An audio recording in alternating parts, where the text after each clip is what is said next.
Lo peor que me he encontrado en términos de escalofriante fue un pequeño sociópata en desarrollo.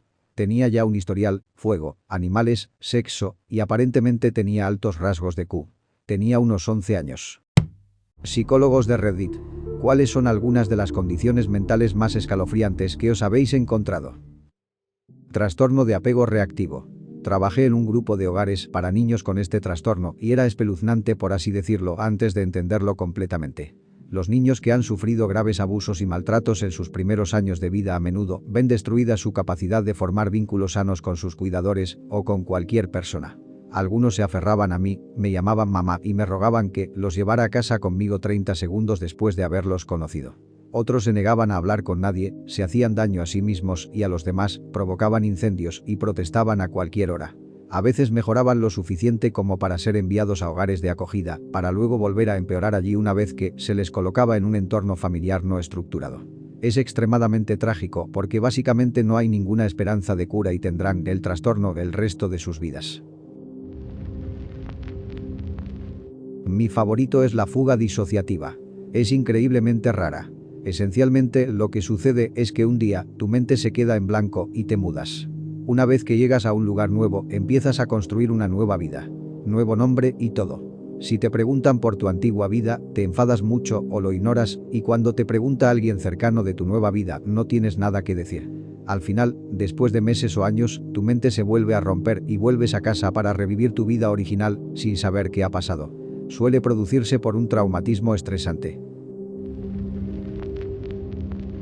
Lo peor que me he encontrado en términos de escalofriante fue un pequeño sociópata en desarrollo. Tenía ya un historial, fuego, animales, sexo y aparentemente tenía altos rasgos de Q. Tenía unos 11 años cuando lo conocí, así que nadie iba a diagnosticarlo con un trastorno antisocial de personalidad ni nada parecido, pero eso es lo que parecía que estaba desarrollando. De todos modos, el chico es increíblemente divertido, inteligente y encantador. Nadie puede creer lo que su anterior escuela y los médicos decían de él. Era nuevo allí, así que yo también no me lo creí de primeras. Entonces, un día se mete en problemas por robar y teníamos todo grabado en cámara, pero él no lo sabía. Estoy sentado como testigo o seguridad mientras él pasa por toda esta serie de emociones. Sorpresa, indignación, miedo, ira, etc. mientras finge que no tiene ni idea de por qué se le acusa. Entonces le mostramos la cinta y se para en seco, con la expresión vacía, y dice algo como: ¿y qué? Solo estabas haciéndome perder el maldito tiempo. Era otra voz, una personalidad completamente diferente que salía de este chico como si hubieras pulsado un botón. He visto algunas cosas, pero ese momento era escalofriante como el infierno. Estuve en una sala de psiquiatría por depresión y mi compañera de cuarto era aterradora.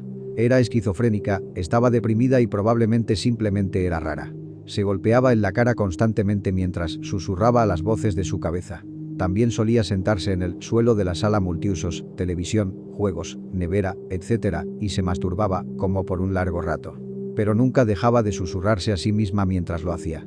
Una noche me levanté para ir al baño y allí estaba ella, en su cama, mirándome fijamente de forma inexpresiva. La trasladaron a un centro de larga estancia en mi tercer día allí.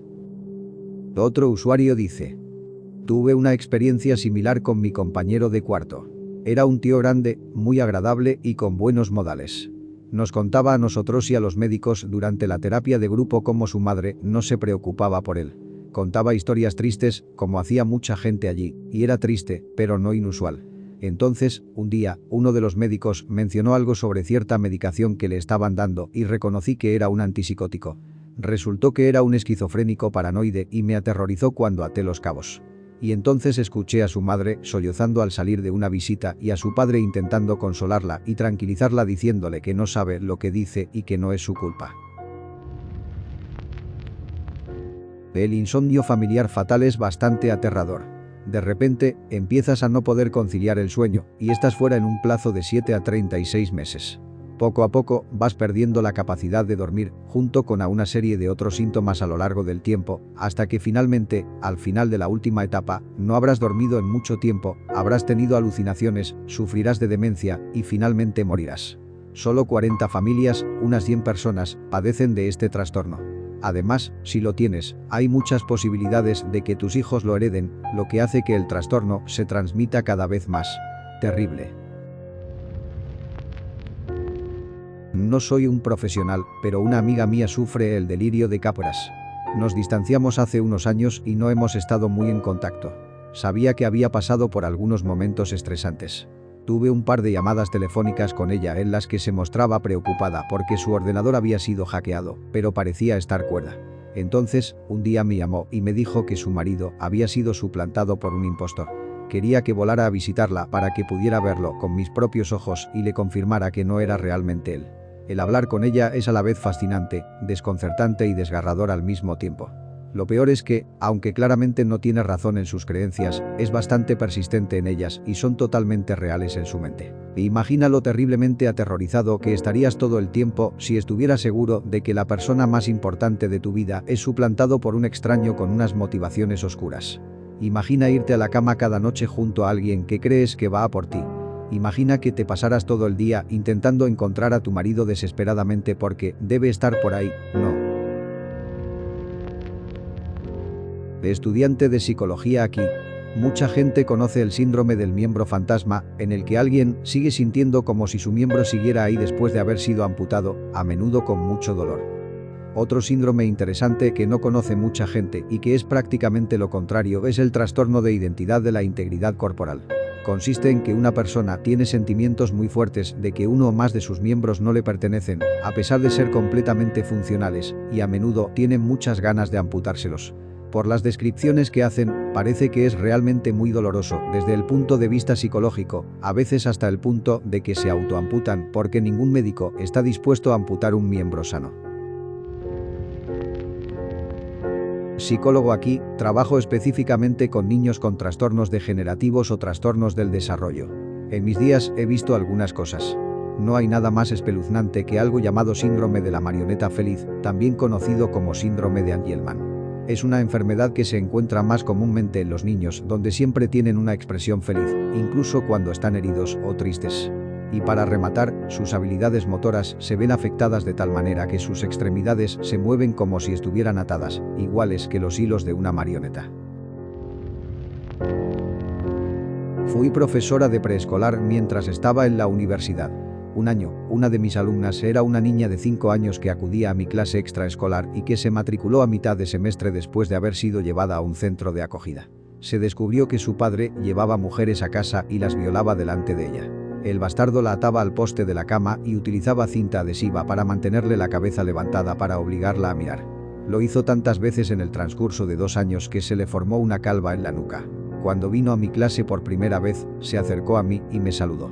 Mantenía la cabeza inclinada hacia abajo, de modo que tenía que forzar la vista para mirarme, como si todavía estuviera clavada al poste de la cama. Se arrancaba el pelo cuando le crecía para mantener la calva y así es como se dirigía a la gente a lo largo de todo el año escolar. Después de ese semestre renuncié del colegio y cambié de carrera. Soy un esquizofrénico paranoico. No creo que haya nada más aterrador en el mundo que un episodio. Nada es más aterrador que ser traicionado por tu propia mente. Las cosas que escuchas y ves. Es horrible.